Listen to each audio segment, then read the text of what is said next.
It's Leona. And it's Maddie. And we're your metal aunties, duh. Obvi, if you don't know that by now, where have you been? Honest to God. What are you... I'm just going to continue that bit, but... We've had a very busy We're week keep all that. this week. We've done quite a few things. Okay, yep. We're going to let it roll. It's been we told everyone to not have high expectations the first episode, so... we've had a really busy week. You want to tell them what we did? Technically, it was the end of last week. Yeah, so the end of last week, we got invited to go see a, like, Van Halen cover band, Van Halen, like, experience. It was this band called Jump, isn't it? Well, it's more of Jump, an exclamation point. Mm-hmm. Oh, many times. Yeah, that's But to our surprise, they had an opener, which was a like last minute thing, and their opener was a band called Tranquility, and they have like their own music, but they also do covers of songs from the 80s. And their thing for that is called Tasty 80s. Yeah, so it's almost like a sub band out of Yeah, band, that's a great way of which I thought was it. cool. Yeah, because it was like Tasty 80s brought to you by Tranquility, which I thought was kind of cool. And it's also like, I was thinking about it, really really cool for them, because they're like, yeah, we're Tasty 80s Tranquility, also. and we have our own stuff, which like yeah, literally, great marketing. and like they didn't play very many. I think they played one song, which if I remember it correctly, it was Rich is what they played when they were there. But they're kind of like an indie rock, he explained it as indie metal, but it's more of indie rock. Yeah, I definitely get indie rock. Very, very heavy on the indie. And they're all hippies. Yeah. That's like their whole vibe is just hippies. Definitely got that Literally, vibe. but the sweetest boys in the world. Yeah, they were super, super sweet to talk to. We went over to the merch table and just kind of chit-chatted for a second. I think that I enjoyed their set maybe more than I enjoyed Jump's set. And it's nothing to do with Jump. There's just... I don't listen to Van Halen very much. I love, the classic rock of the 80s, but... And like Van Halen has never been and like at the top I've of my list. Personally, I've grown up on 80s rock, like specifically, like that's just what my dad has listened to. So yeah, like I knew a lot more of their songs versus every song, yeah. Yeah, and I think it also kind of helped that like they're a small town band. They're a lot closer to our age than what Jump was. Mm-hmm. So like we could like easily connect with them. Right, yeah. It's like talking to just regular people out in the street instead of like trying to connect with somebody that you don't really get or they don't really get you. Yeah, like you said, a lot easier to relate. So yeah, that was so super fun. That was my first time at the venue, yes, District 142, I think. That was my first time there. That has to be a she newer seemed venue. Newer, yeah. It felt but a lot of people do know new. about it. Yeah, I've heard a lot of great things about that place just after the fact. And I see why. Like, I thoroughly enjoyed our time there. Yeah, I think like really, really those nice venues, because there's that one and then the one that we went to in I wanted to say Grand Rapids, but it's not Grand Rapids. Oh, in Detroit? Well, that one's a nice one too, but I was thinking of the one we went to for a Virtue. Oh, yeah. I can't think of the name. And that, it gave me Greywell Hall.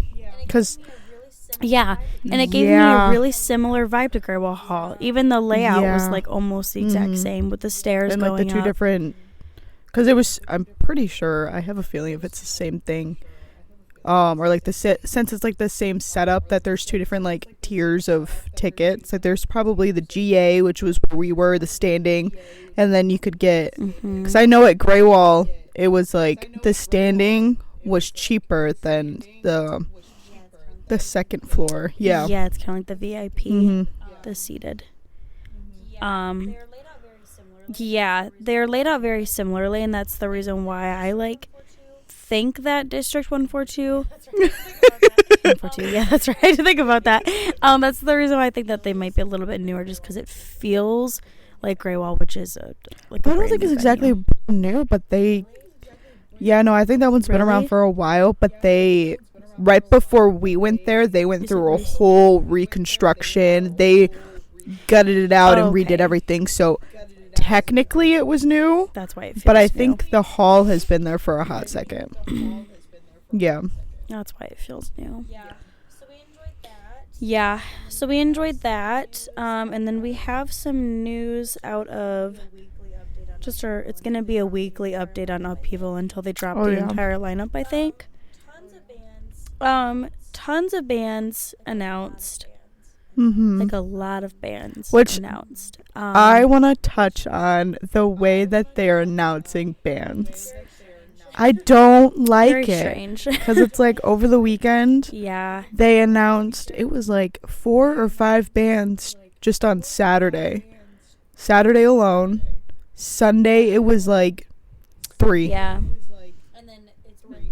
During the week it's just been one band. Yeah, so it would make a lot more sense to me for them to do it this way if they just did one band a day. Like it would make sense. If it were that's what they've done in the past, wasn't it? They stuck with it. Yeah, I think at the end, if I remember correctly, at the end they started doing 2 a day. Or at some point last year they were doing 2. I want to say I think it was more towards like maybe the beginning or the middle part where it was like the smaller bands and maybe like the more local bands, because they added that third stage. Yeah. So I think that it was like because they added that third stage, they had a handful of more bands come in. So they just needed to get them out there and announce them. And they did say that. They did say in the comments, they had replied to somebody and had said that most of the bands that they have announced so far will be on the Loud and Local stage. Oh. Yeah. So, I mean, I assume that doesn't include some of the bigger bands. And I mean, surely that doesn't include, I almost said Bad Omens, but they haven't announced them yet. We're going to get there in just a second. Beartooth, like those bands. I don't, well, clearly they're not going to play on Loud and Local because they're not local, but even that, I don't think that some of those bigger bands are even going to be playing on the Lookout stage. So it's interesting. I feel like we've only really seen bands that are going to be either on Loud or Local. Yeah, like the more that I think about it, like, because a lot of them, it was like coming from the Detroit area. That's like where they've mostly announced it. If I remember correctly, there was one coming from Columbus and one coming from Indy as well, which is kind of crazy because like they wouldn't be on the Loud and Local stage, right? Technically no, but I also feel like because they're surrounding states that they might as well, like if they needed to push them down there. But I don't know, I feel like they could be out on the Lookout stage, like if they're coming from there. Could be. But we also do have some peeps returning too, I think. I know one specifically. Yep, he's coming Aaron back. Jones, which what did I say, he was there in year 2 or year 1? He was there year 2, I believe. Seeing him, because I do not remember him. No, I don't think we did. No, and year 2 we didn't have it set up quite like we did last year. So last year we had 3 people in our group, and we had decided to take the schedules for every day and have everybody highlight what they wanted to see, and so that we could try to catch as many people that everyone wanted to see as we could. And then we made all of those backgrounds our phone backgrounds, so that we could just keep track of the time and things like that. That was the first year that we did that. So year 1 and year 2, we missed a lot of people that we really wanted to see because we were just like lollygagging around. I mean, we had like a couple. Really, I know for year 2 we had a couple in mind that we wanted to see, and like we were like, oh, like we have to be up at the lookout stage at this specific time, but it wasn't like last year. It was a lot more like structured, and it was like, okay, like when we get here, we need to immediately get drinks and zoom right up to the lookout stage. And we had planned. Like we put a plan. We put a plan in action. We put a plan in the oven. We had a plan in place for pretty much both days. I think day 1, it was In Our Wake, and they were the first band that we wanted to see, and they came on at like, I think it was like 2. Because we were able to take our time like coming in, and we got drinks. We got that little video taken, and then we kind of booked it. But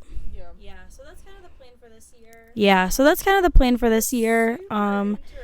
We're super interested to see who else. A little birdie already kind of spilled the beans that Bad Omen is going to be playing. Upheaval has not confirmed nor denied it yet. They are trying to make like some noise about tomorrow's announcement. LOL. So. Tomorrow's announcement be probably Bad Omens. Well, I really thought it was going to be today's announcement because I saw it first leaked last night, and that's kind of when it first started catching traction in the group, was last night. So you would think that they would try to just get it out there as soon as they can. I remember last year Falling in Reverse leaked their own set, and Upheaval announced it like maybe 20 minutes later. Like they were pretty quick with it. But I mean, we're sitting at like 24 hours now. We're all aware that Bad Omens is going to play, but we haven't heard anything yet. So I don't remember if it was you or maybe somebody else. And like the group said something about like them not like being out on the main stage because like their time that they have it on their website is 2 p.m. That was probably a discussion in the group because a lot of people were talking about that, but there is no fucking way that they're playing at 2 p.m. Like, there is absolutely no way that they're playing at 2. Because they're massive in the scene right now, too. I'd say they're a little bit below Sleep Token. I could not even imagine them playing at 2. I would say that they'd probably play, guessing timeline-wise, if they're not the headliner, which I don't think that they're quite headlining festivals yet. I would feel like maybe like the band but if before they're not, the headliner. Yeah. That's what I'm guessing. But we still don't have Saturday's headliner. Yeah, so I mean, like, maybe they put, like, 2 p.m. just because it is a festival. And they can't exactly be like, oh, we're going to be on the stage at this specific time. Like, right, because I doubt that schedules even came together yet. You know what I mean? Other than, like, hey, you're headlining. Like, I'm sure that they haven't put together a breakdown of the schedule. We probably haven't, but time will only tell. We just gotta keep our faith in tomorrow. Upheaval and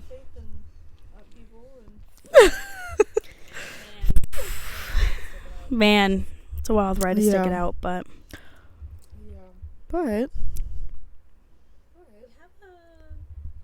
we have a fun episode for you guys today. Potentially a 2-parter. Most likely a 2-parter. Most likely. Yeah, most likely a 2-parter. We did a poll on Instagram, and we asked the people whether they wanted a breakdown of the subgenres or whether they wanted history of a band. it was split 50-50. So I would imagine at some point we're probably going to cover the subgenres. But we kind of made the executive decision to go ahead and do history of a band this week, which will probably bleed into next week. But do you want to tell them, Maddie? This week's episode, we were doing the history of Black Sabbath. The messy history of Black Sabbath. It's not like super messy, but I've never been more confused about a band. No, it's messy. It's messy.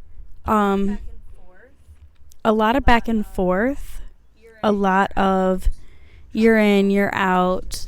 Drop an album, don't do a tour. You're in, you're out. Drop an album, do a tour. People going home on to glory. People losing appendages. Like, it's just it's a really crazy story that I don't think either of us were quite aware of jumping into this. Aware of it. Well, we're all in for a really, really big treat today. Yep. And next week. So, go ahead. Okay, so the band started in 1968. It was 4 lovely boys. They were, what did I tell you? They were schoolmates? Lovely lads. That's like how they met. They were like schoolmates. So I think they, and then I think they met in school. And then they were all working in a factory. We have the guitarist Tony Iommi, I think. Possibly. Fun fact, totally thought that was an L my entire life and never heard it pronounced. So I was like, Tony Lamy. Tony Lamy, the guitarist, Tony Lamy. Embarrassing. We got the drummer, Bill Ward. The bassist, Geezer Butler. Terrible nickname. And the wonderful vocalist, Ozzy Osbourne, as we all know. Fun fact, apparently his actual government name is John. Ew. Yeah. Wait, like John Osborne? Yeah, I was trying to figure out who the fuck John Osborne was when I was looking at like songwriting credits and shit like that, and did a little Google research, and it was like John, quote unquote, Ozzy Osbourne, and I was like, who?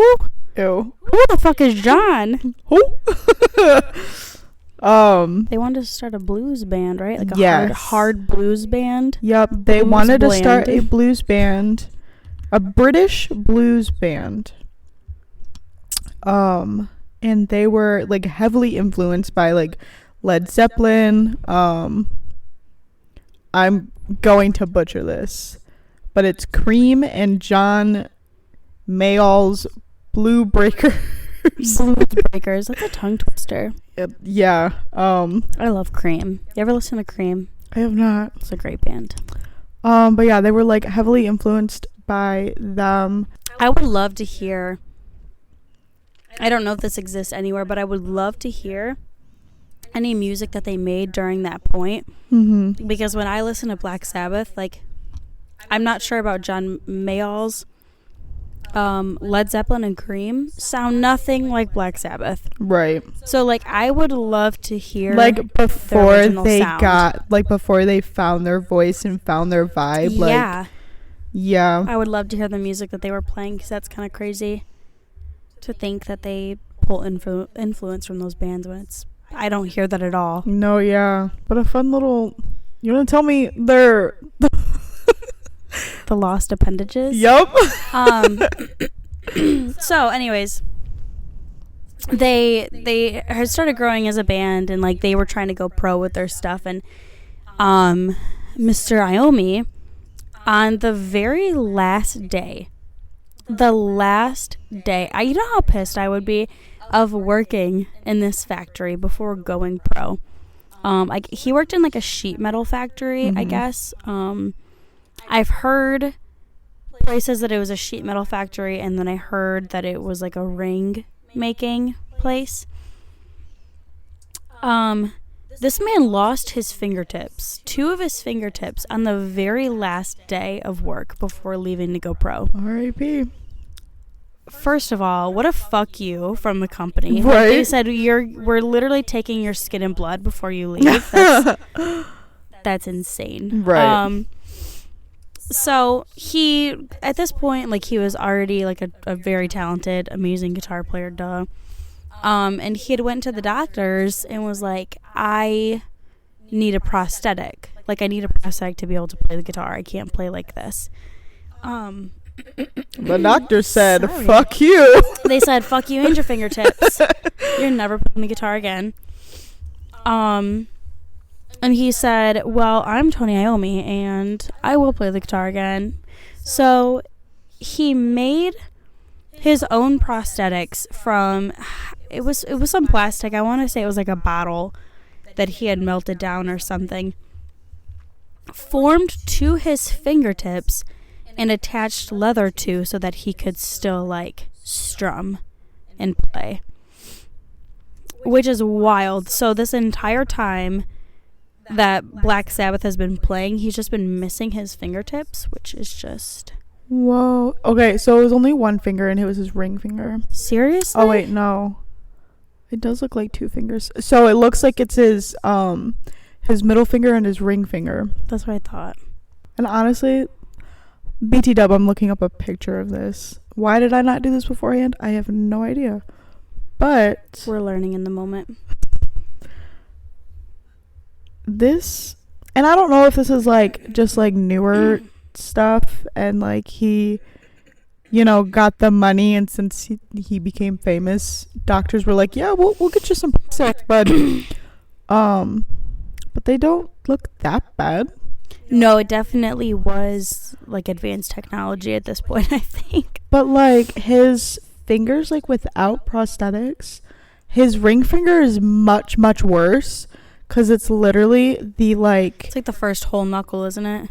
it's almost the first knuckle. There's like maybe like probably a good half inch, maybe to an inch Yeah. between like the knuckle and like the very edge of or I guess like the beginning of his nail. Mm-hmm. And like that's all he's got there. Damn. I couldn't even imagine. I almost lost my shit when my pinky fingernail came off. Fun fact, Maddie has maybe like a quarter of her nail on her pinky finger. Yeah, we're rocking with a nub pinky over here. As traumatizing as it sounds. Girl, when it happened, I can only imagine. I thought that I broke it. And then I was like, this feels like it should be more than just an owie. Cause like that was my first thought, was like owie. And then I started bleeding and I was like, oh no. I've never seen anyone with like a missing nail, so it's pretty extreme. Every time she walks through the door, I scream, cover my eyes, and say, get rid of that thing. She never does. But it's fine. I love and accept her with no nail and all. Thank you, I love you. Love you. But on to better things than my pinky nail. On to the lack of his ring fingernail. So I believe it was, okay, oh yeah, that makes sense. So I'm skimming the notes, and I just saw a number and it did not make sense. So like a couple years, I don't know, they Butler, which is the bassist, he got inspired for a song from an apparition that he saw, or that he had, and it was like a figure of a man, I believe at like the edge of his bed or something. Yep, he saw a dark figure at the end of his bed. I'm jumping ahead again, that's not it. Oh, we're making shit up at this point. But no, he saw an apparition and he got inspired to write a song, and then him and Ozzy, I think it was probably more of Ozzy, because Ozzy did a lot of the lyrics of like the songs, and I've read the opposite, and that's another thing with this band, is that there's so much contradictory information out there. Yeah, I was actually going to say that I read that the bassist did a lot of the lyrics. I have no I mean, idea. it probably could have been both. It probably was a mix of the two, and it was most likely like Butler was explaining like how His he felt, experiences and all his that. experience, and Ozzy was kind of forming it into lyrics, Yeah. kind of like what we were doing when we were writing notes. Right. I was giving her my ideas and she was typing them because I was homeschooled and I don't know how to type anything. But yeah, and so this is where the song Black Sabbath had come from, and they named it after a movie that was filmed in 1963. And then after they had gotten like really good reviews and like good comeback from the song Black Sabbath, that's when they like decided to change their name to Black Sabbath. But didn't they changed it to Earth. Yeah, so they changed it to Earth beforehand. And they were booking shows. Like, they started booking shows. And they had booked a show at a club, and when they had showed up and started playing, I don't know who it was that was doing the booking, was like, who the fuck are you? You're not the Earth that we booked. So there was another band, like a popular band in the area that was called The Earth. So then they ended up changing their name to Black Sabbath for both of those reasons. Yeah, I'm sure that was probably pretty unfortunate because they were booking shows. Right. They were booking shows and getting traction, but really it was just because people weren't sure who they were. Right. Didn't have Spotify back then. You can't just check somebody really quick. Literally.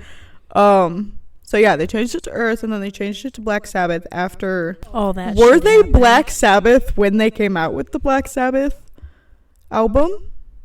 Or were they Earth when Black Sabbath album came out? No, they were Black Sabbath then. That's what I thought. Yeah, no, they were. It was that during the writing process they were Earth, and they were playing shows as Earth. Okay. Just hadn't been recorded yet. Sorry, I'm reading over these, and I'm just trying to figure out where the timeline starts and ends because these are both of our notes blended together. The name Black Sabbath, like, it got a lot of a bad rap because, okay, Black Sabbath. Like, clearly that invokes some thoughts. Yeah, and it also because of the movie, because it was a horror movie. Yeah. And don't know what the horror movie's about, but I know it's a horror movie. Something about a Black Sabbath. And clearly if, like, black figure standing at the foot of your bed makes you think about it, like, clearly it's not like a happy-go-lucky feeling. And clearly the theme here is going to be a little bit dark. Mm-hmm. Remember that we're talking about the very late 1960s and very early 70s. Yeah, people were starting to get introduced to those darker themes, but none of those were mainstream. So, during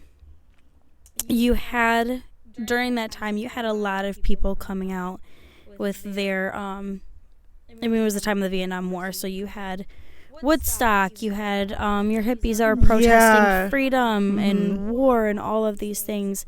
So, you had some darker themes in music, but nothing that was, like, directly related to the paranormal, the occult, or anything like that. Right. It was more so like the machine of the world, like government, war, and death, and things like that. Yeah.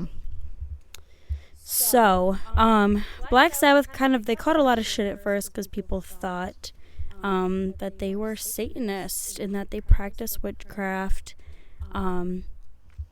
Which also sparked from them getting mixed up with a band. I believe that band was called Black Widow. Yep. Mm-hmm. That was popular. And Black Widow, they actually, like, practice, like, witchcraft, and they, like on stage. Yeah, like, they were genuine, like, worship Satan, and, like... Yeah, and they were here for it. Like, they never tried to hide that. Yeah. And they were so out front in public with that identity that when people heard of Black Sabbath, they were like, oh my God, like, Yeah. They're like, they're the same. No thanks. Yeah, so... But, like, I had also read that, like Black Sabbath, they literally they painted a different picture for their fans. Like they, like the lyrics that they wrote, they weren't like anything to do with like witchcraft or anything like that. And like the shows and the concerts, like they had like peace signs, and like it was definitely like a happy vibe that they gave off. But like I think definitely like the deeper we go into like the albums, they've kind of gotten darker. Right. Well, at the time, you have to remember they were transitioning from a blues band To heavy metal. yeah, to what we know as Black Sabbath now. So those beginning stages were kind of a weird transitionary finding their identity kind of game. Right. So yeah, I mean, you'll get that, especially with the name Black Sabbath. Like you will get people making that assumption. And I know people even to this day that when you talk about the band, they'll say like, oh, that satanic band that talks about, you know, yada yada yada. When really, like, I think just because it's a darker theme, people paint it as something that it's not. Just like any other band at the time, they were going on about war, and they were going on about the social issues that were happening in their areas at the time. Yeah. I mean, the late 60s and early 70s were one hell of a time for all of these issues. So, like, no shit, people are going to have stuff to say about it. And, of course, there are going to be darker themes. Right. And I read somewhere that like Black Sabbath's whoa girl. Black Sabbath's That was right. Okay. Yeah, you're good. Thank the Lord. They had themes like war, social chaos. They did have like supernatural, but the afterlife, the timeless conflict between good and evil. And I also read that like they like themselves like you said, like they had the Vietnam War, they had like hard drugs. It was like the beginning of like the hard drug using, and it was just a really hard time. And well, and they were like kids that were working in a factory, and I mean, I'm not like super well educated on the Vietnam War. I would imagine that being young in that time was probably scary. I mean, I'm sure that any day you were probably worried about shit hitting the fan for where you lived too. And for that being an issue for you. I know that war is kind of scary across the board, so I can't imagine being young and male and getting ready to ship off any moment. Right. So yeah, I mean, when shit gets hard, they kind of went to music, which is really dope. So Work we love. yeah. So after they had changed their name to Black Sabbath, they wanted to hit the studio, of course. They had a manager at the time, which, like, props on you for not even releasing your first album and having a manager. I feel like I've never heard of that. I'm sure it happens in most cases. But like also this was the 60s, so you probably could do a lot. Well, right. And I mean, people nowadays still do that. But yeah. like, I mean, we also have like the internet and whatnot, but it's so much easier to start shit on your own Yeah. these days. Yeah. So, their manager, Jim Simpson, at the time, had given them £1,000, kicked him into the studio, and said, make me something great.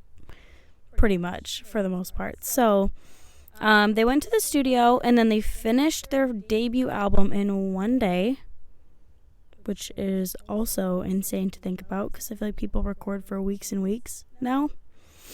But also, like, I made the point too earlier today on how, like, their one album is literally 5 songs. Yeah. Versus, like, true. Albums nowadays, they're, like, 13. 10, 13. And, like, back then, they didn't have CDs. They had records. And, like, it was, I don't even know when records became a thing, but I feel like back in the 60s. Like, it wasn't, you couldn't add like 10 to one side, 10 to the other side. Like, it was, You were limited. Yeah, and I bet you probably with 1,000 pounds at that time, I mean, it probably was a lot. I don't know currency that well, but they could probably only in pounds. Like, I have no fucking idea what the conversion rate is. They probably just did not have a lot of money and wiggle room to work with, like what we would think like a first like debut album would be. Right, and like you said, the technology was limited, so like how many chances do you get to fuck that up and restart it with 1,000 pounds? Like, I don't know. I don't know how that works. I don't know that world. So like, you probably had just like one day in the studio, one good day to get it out there. Like, I always, like when we were talking about this earlier, like I always think of back to the movie Bohemian Rhapsody when it talks about Queen. Love that movie. That's a really good movie. I watched it I don't even know how many times, to the point to where I can talk with them while watching the movie. Like, I know what they say. That's not weird at all or anything. No, not at all. What are you talking about? It's normal. But there's a scene where the band goes out to this farm to kind of like get a new fresh of air and get away from the city life, and they were recording, and I believe it was the scene where they were recording Bohemian Rhapsody, and Freddie Mercury was like, redo it, and they're like, how many more like times we have to redo it, how many more track do we have left? And they're like, well, we're running out of track. And it's like us not knowing how the fuck records work. We're like, what do you mean?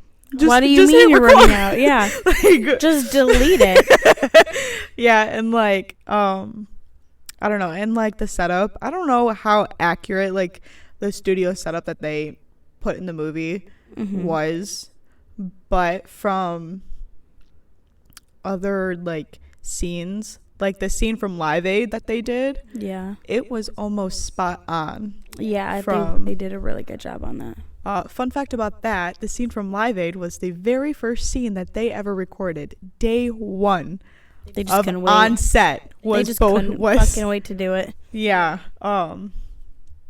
Honestly, it's probably my favorite fact of the whole movie was the fact that they all walked on set thinking that they're gonna film the first scene, and it's like, nope, you're gonna film the last scene, and it's probably like the biggest scene ever out there. They just had to get it out of the way. I get it. When I get really excited about stuff, like, I have to do like the thing I'm most excited for first. Yeah, no, I get it. Yeah, but yeah, like that's what I think of, like, or like I try to think of like something like that, like visually, of how hard it could be back then. Yeah, I mean, literally saying we're running out of track, like that, it's a physically tangible thing. Like, we only have this much more to go. So, like, again, how many times can you fuck something up with limited resources like that? Yeah. And, like, also, I think it was, or no, at the beginning of that movie, they had to sell their van in order to, record their first record. To be able to afford tracks. Yep. Yeah, and their manager here was like, here you go. Here's your fund money. Love that for them. Yeah, thanks, Jim Simpson. Where would we be without you? So, yeah, they took the studios and they cranked it out in just one day. So, February 13th, the day before Valentine's Day. How romantic is that? 1970 is when they released their debut self-titled album, Black Sabbath.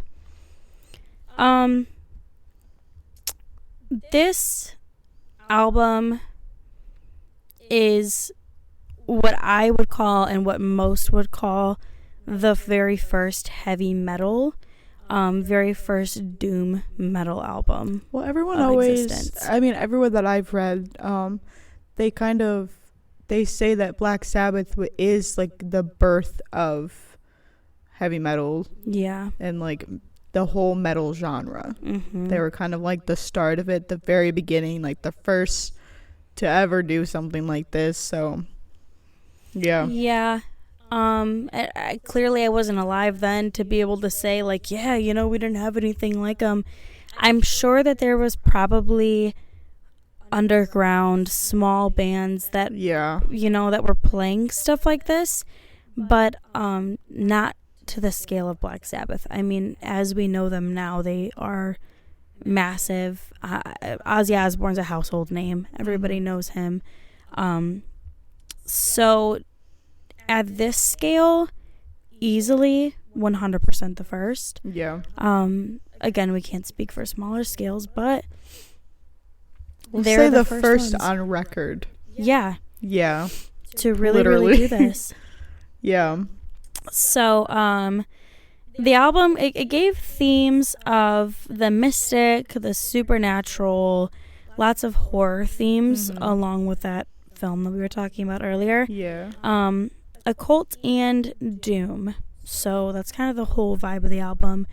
Listening to it again, like, there are some things that kind of, and I just said that I don't get Led Zeppelin out of them all earlier, but there are a couple of things where it sounds like the speed of the songs are a little bit more lighter Led Zeppelin-esque, but it still has that that undertone of, like, doom.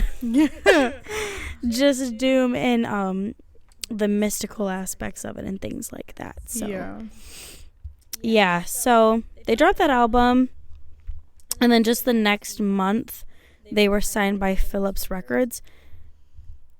Correct me if I'm wrong, you or if anyone that's listening knows.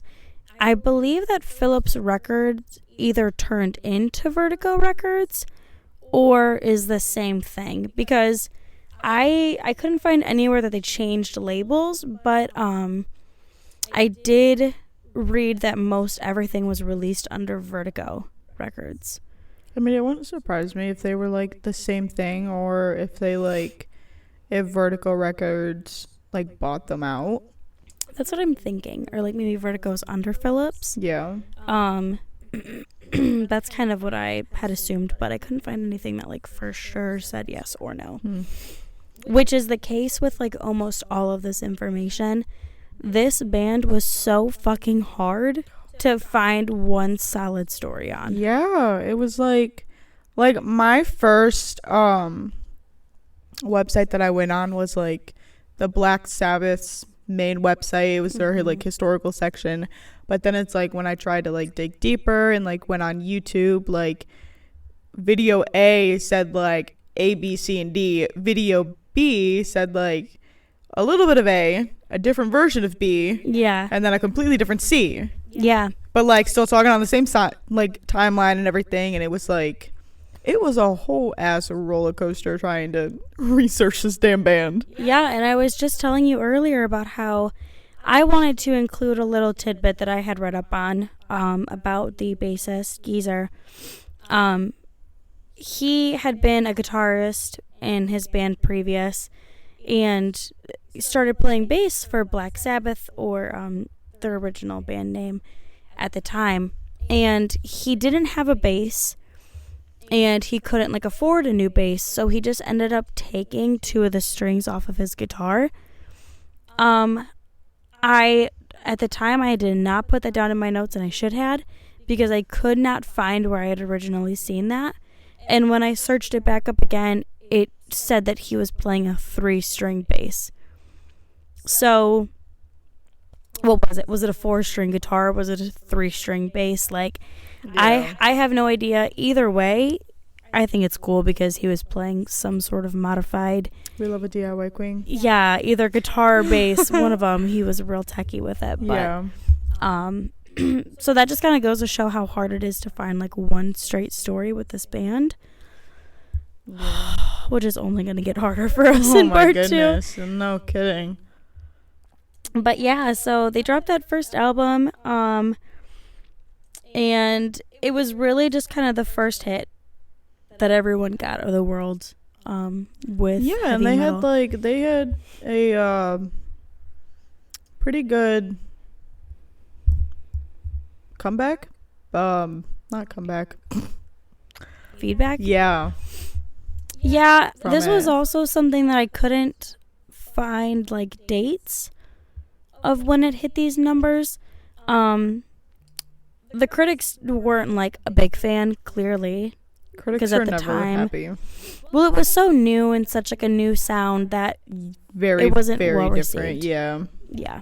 But like they gained a fan base from it. Yeah. And they hit number 8 on the UK charts, and then number 23 on the US Billboard 200.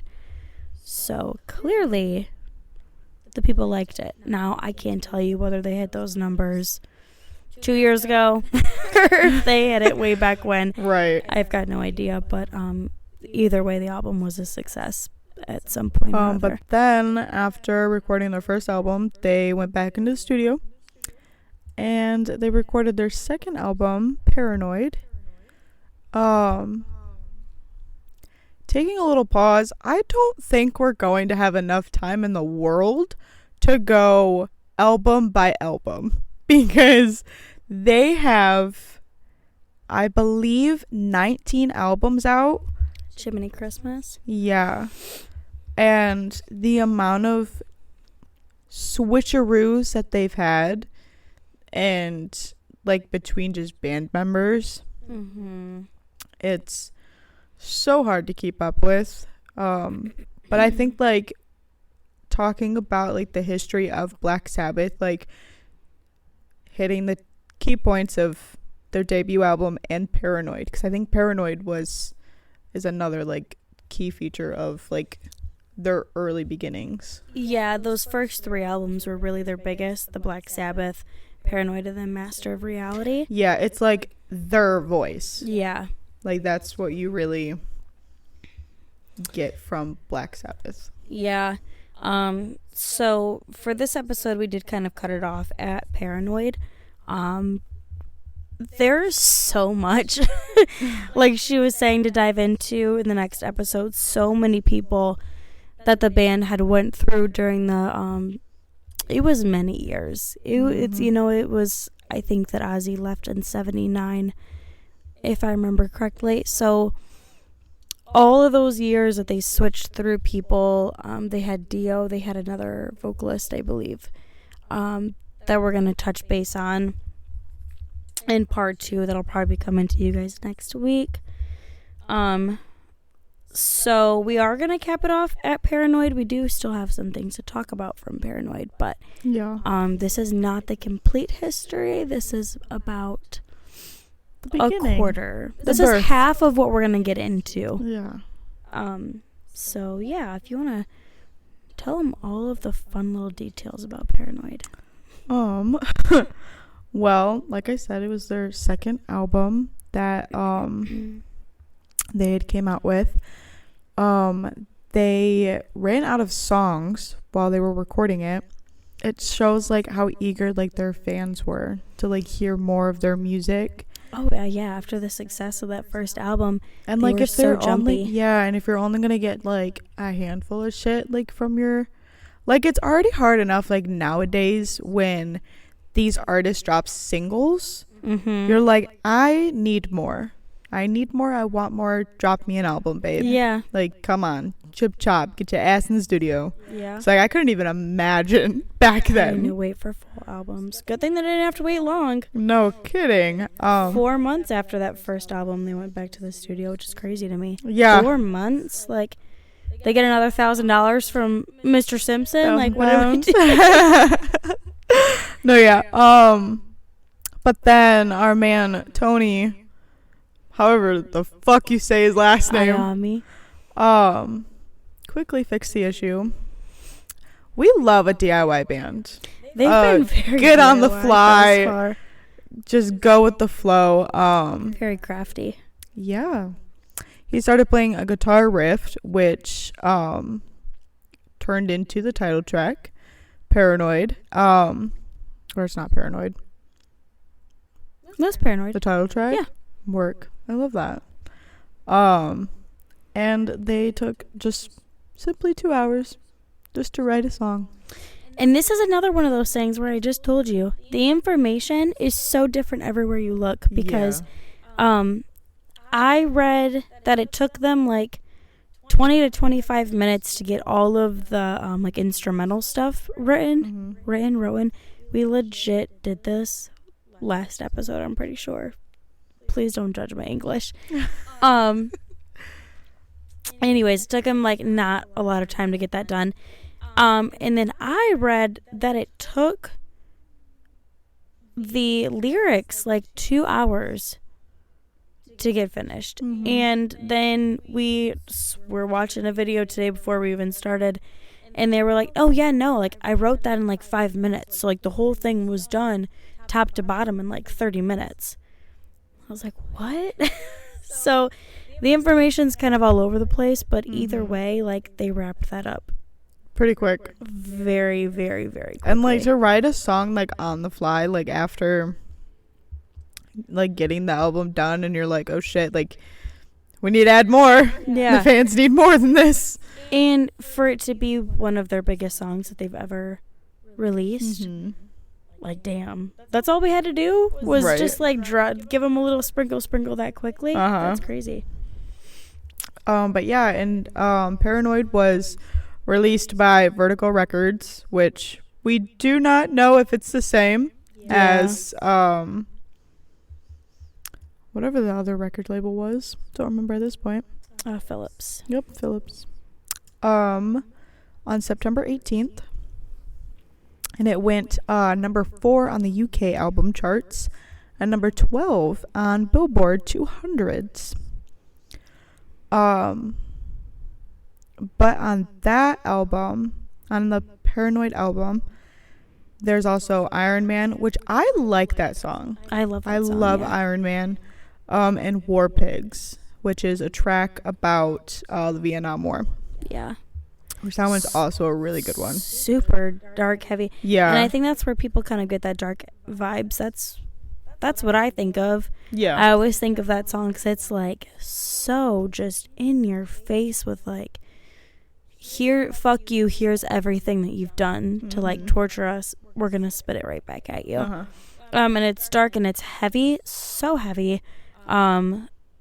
Also like easily one of my favorite songs of theirs. Yeah. Fun fact though, the first time I heard that song, it wasn't sung by them. It was sung by Eva Under Fire, which I was telling you about earlier. Yeah. Was that she had sang a cover of that song, and like every single time I listened to it, I'm like, I don't think this is your song.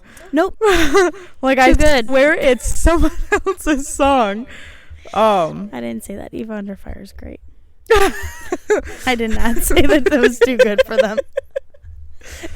What? Not us. It's great. We love them. But yeah, this is the first little tidbit of Black Sabbath before the chaos started. Yeah, we'll be back for more. We picked this band just because, like, we knew there was going to be, like, a good backstory, clearly. And knowing that they were the birth of metal, like, how else could you start this Right. segment? Like, right. It's only right. yeah. And then we started getting into it, and we were like, can we please pick a different one? Yeah. I'm tired of this. Like, there's way My too head much shit out hurts. there, and Yeah. way There's- too fucking confusing. Way too many names to remember. My head hurts. Everything's spinning, and I'm dehydrated. Yep. The only person I know is Ozzy Osbourne. Yeah. Yeah, it was a rough time, even just getting this little bit of research done that we had to, with so much contradictory information. Like, Yeah. the having to cross-check everything and still having to sit here and say, like, this may not be right. We looked 3 different places before we put these notes in, and I still can't promise you that this information is right. So, this is about as close as it'll get. And in episode 2, we'll even kind of get into information that the band contradicts themselves on. So, like, nobody's quite sure what was happening at that time. Not even the band. It's So, a very, very confusing time for everyone. damn. You're not kidding. So unfortunately we're not gonna do underrated bands of the week. Check out the bands that we talked about in this opening. Yes. Oh my god, especially Tranquility. Yeah, check them out. If you want some laid back, like vibey kind of music, they have an EP out. Is that what you call it? An EP. I've never quite understood the difference between an LP and an EP, so I don't even know what the fucking LP is. But they have an EP. It's Reality and Cosmic Harmony, Part 1. Hopefully Part 2 is going to come out soon. Maybe we'll both drop our Part 2s on the same day. Work. But they're so vibey. Very, very vibey. Literally, they're indie rock. Yeah. I think they're just indie, but we still love good. them. Yeah, it's a good time. If they want to be indie rock, they could be indie rock. Yeah. Oh, yeah. And if you're a big Van Halen fan, go ahead and check out Jump. Mm-hmm.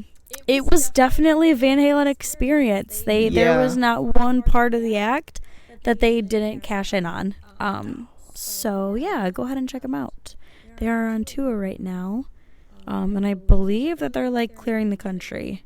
If I remember correctly, they're supposed to be kind of hitting all of I the. believe so, yeah. The Van country. Halen one. I don't know about Yes. Tranquility. No, I don't think they are, but no, I don't believe they are following on that tour. So yeah, check them out. They're gonna be they're our underrated bands.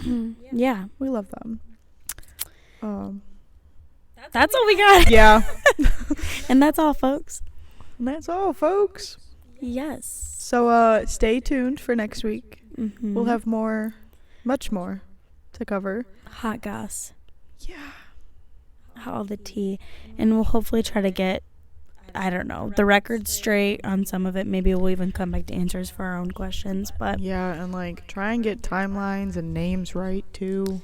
Like we'll try to be a little bit more in order than the damn band, but yeah, I think all them drugs really did something, but oh, really? You think? You think?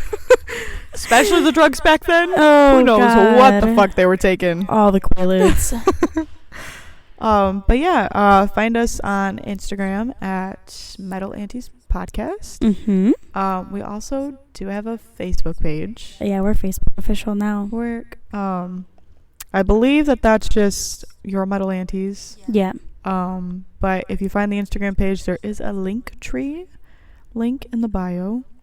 She'll link you to everything. I love Linktree. Yeah. I edit that How bitch like fun. every week. She does. I don't. She's the tech one here. She's the brains of the operation, and I am amazed. Every time that I look, she'll edit something, and I click on it, and I'm like, how do you do that? Like, It's called having ADHD, babe. what is a link tree? How do you do that? But yeah, find us on social media. We like to post things on there. I like to post a lot of things on there. Oh, there's a really fun. We promised you guys this last week. There's a really, really fun video of Maddie getting dropped during her first crowd surf. Yeah, so check that out. It's on both. It's on both Facebook Yes, and it is. Instagram. Yes, it is. But yeah, we will definitely.